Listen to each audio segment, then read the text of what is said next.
오늘 우리가 묵상할 말씀은 욥기 23장 1절에서 17절까지입니다. 욥은 자신을 중죄인으로 단정짓는 엘리바스의 말에 결코 동의할 수 없었습니다. 오히려 반감만 생기고 근심만 깊어졌습니다. 욥은 자신에게 찾아온 재앙이 얼마나 큰지 자기가 탄식한 것보다 더 크다고 호소합니다. 답답하고 억울해서 미칠 것 같은 심정을 안고 그는 하나님께 나아가겠다고 말합니다. 4절과 5절에서 자신의 간절한 소망을 이렇게 말합니다.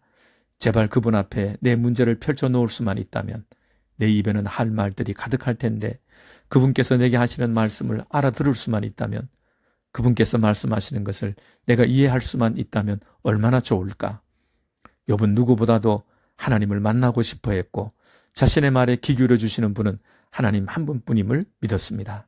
그리고 하나님은 항상 선하고 완전하시기 때문에 그분이 하시는 일에 대해 옳고 그름을 따질 수는 없지만 그럼에도 불구하고 하나님은 자신이 토해내는 말을 자르거나 꾸중하지 않으시고 끝까지 들어주실 것을 믿었습니다. 그래서 이렇게 말합니다. 그가 큰 권능을 가지고 나와 더불어 다투시겠느냐? 아니로다. 도리어 내 말을 들으시리로다. 할렐루야. 하나님은 자녀의 말도 안 되는 하소연이나 이치에 맞지도 않는 넋두리를 끝까지 들어주시는 아버지이십니다. 그것이 아버지가 자식을 사랑하는 마음입니다. 그 상처가 얼마나 깊고 고통이 얼마나 심한지 말보다도 먼저 그 마음을 이해하고 살펴주시는 그분이 우리의 하나님이십니다. 만약 법을 잘 아는 재판관에게 갔다면 내가 한 말을 가지고 옳고 그름만 따지려 할 것입니다.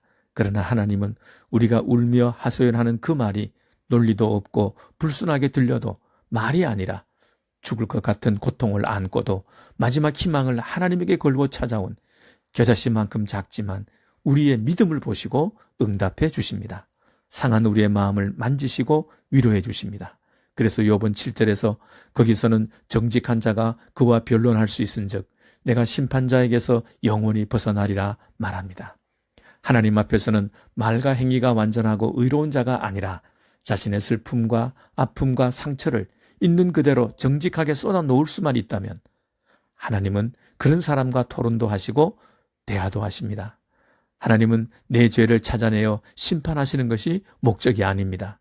그보다 슬퍼하는 자의 눈물을 닦아주시고 마음이 아픈 자를 위로하셔서 그들을 일으켜주시고 회복시켜주시는 하나님이십니다. 누가 하나님 앞에 나아갈 수 있습니까?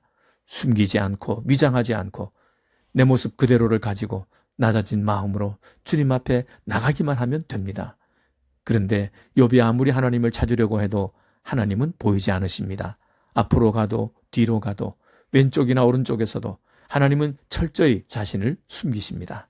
욥이 하나님을 멀리하거나 피한 것이 결코 아니었습니다. 아무리 불러도 대답이 없으신 하나님의 침묵과 부재 앞에서 놀랍게도 욥의 위대한 신앙 고백이 터져 나옵니다. 신앙의 위기는 지금까지 내가 알지 못했던 하나님의 새로운 모습을 경험하며 하나님에 대한 믿음을 넓혀줍니다. 내가 가는 길을 그가 아시나니. 욥은 비록 자신은 하나님이 계신 곳을 찾아갈 수 없지만 하나님은 자신이 가는 길을 보고 계시며 알고 계신다는 믿음에 도달하고 그것으로 만족하게 됩니다. 해가 잠시 구름에 가려 보이지 않을 뿐 해가 없어진 것이 아니라 여전히 구름 뒤에서 빛나고 있다는 사실입니다. 까닭없이 받는 고난일지라도 그것이 하나님 뜻에 의해 주어진 것임을 깨닫고 하나님께 자신의 모든 것을 맡깁니다. 그리고 이렇게 고백합니다.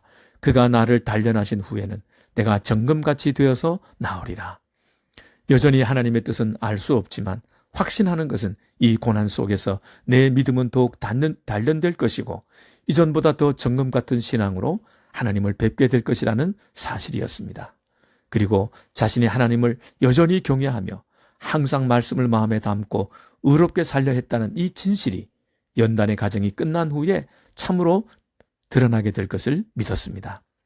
욥이 죄를 짓고 벌을 피하기 위해 하나님을 두려워하는 것이 아니라 자신이 받고 있는 고통의 원인을 도대체 알 수 없지만 그럼에도 불구하고 자신의 생각을 초월하여 절대의 주권과 절대 선을 이루시는 그 크신 하나님을 믿고 두려움과 떨림으로 나아가는 것입니다. 그것이 하나님을 경외하는 사람의 진정한 모습입니다. 오늘 하루도 답답하고 억울한 일을 만나도 사람에게 찾아가지 않고 하나님을 찾아가서 있는 모습 그대로 정직하게 쏟아놓으시길 바랍니다. 하나님이 이끄시는 그 길을 나는 다 이해할 수 없지만 하나님이 내 길을 아신다면 그것으로 충분한 줄 믿고 그분의 선하심과 사랑 앞에서 모든 의심과 염려를 던져버리고 다시 그분이 이끄시는 그 길을 걸어가시길 바랍니다.